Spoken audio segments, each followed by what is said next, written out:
Hi hello welcome to జాటివి health channel. 40 తరువాత కూడా ఫిట్గా యాక్టివ్గా ఉండాలి అంటే ఇలా చేసి చూడండి.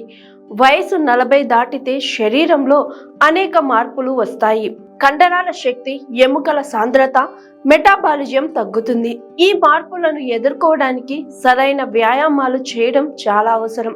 40 దాటాక ఒక కొత్త అధ్యయనం దీర్ఘకాలిక ఆరోగ్యానికి, చురుకుదనానికి, ఆనందానికి తోడ్పడతాయి.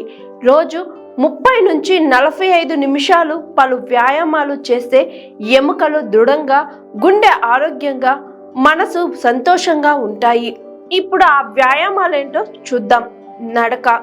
ఇది సులభమైన, అత్యంత ప్రభావవంతమైన వ్యాయామం. రోజుకు 30 నిమిషాలు వేగంగా నడవడం వల్ల గుండె ఆరోగ్యం మెరుగవుతుంది, రక్తపోటు నియంత్రణలో ఉంటుంది, మానసిక ఒత్తిడి తగ్గుతుంది.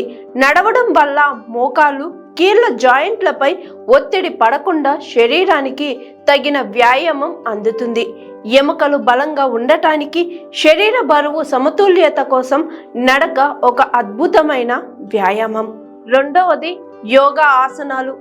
వయసు పెరిగే కొద్దీ శరీరంలోని స్థానవాయువులు, కండరాలు గట్టిపడతాయి. యోగ ఆసనాలు ఈ గట్టిత్వాన్ని తగ్గించి జాయింట్లను దృఢంగా మారుస్తాయి. త్రికోణ ఆసనం, పవనముక్త ఆసనం, తడాసనం వంటి ఆసనాలు శరీరానికి శక్తివంతంగా మారుతాయి. శ్వాసక్రియ వ్యాయామాలు ఊపిరితిత్తుల సామర్థ్యాన్ని పెంచి మానసిక స్థైర్యాన్ని కలిగిస్తాయి. నిత్య జీవితంలో కూర్చోవడం, లేవడం, నుంచోవడంలో సహాయపడతాయి. ఎముకల సాంద్రత తగ్గిపోకుండా కూడా ఇవి రక్షిస్తాయి. మూడవది ఈత కొట్టడం.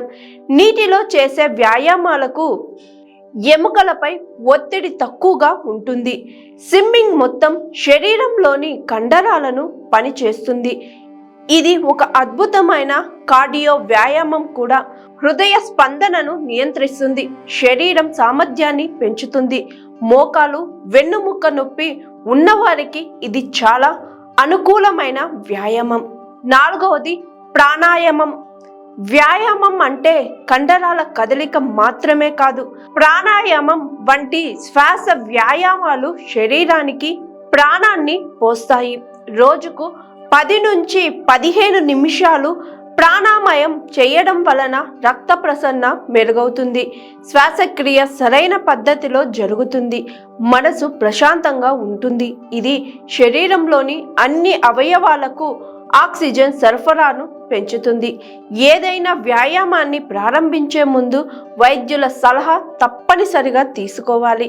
ఆరంభంలో తక్కువ సమయంతో పాటు వ్యాయామం చేసి క్రమంగా సమయాన్ని పెంచాలి. వ్యాయామం చేసే సమయంలో కీళ్ళు, కండరాల్లో నొప్పి వస్తే వెంటనే ఆపేయాలి. తగినంత నీరు తాగాలి. వ్యాయామం తరువాత కూడా వార్మప్ చేయడం మర్చిపోవద్దు.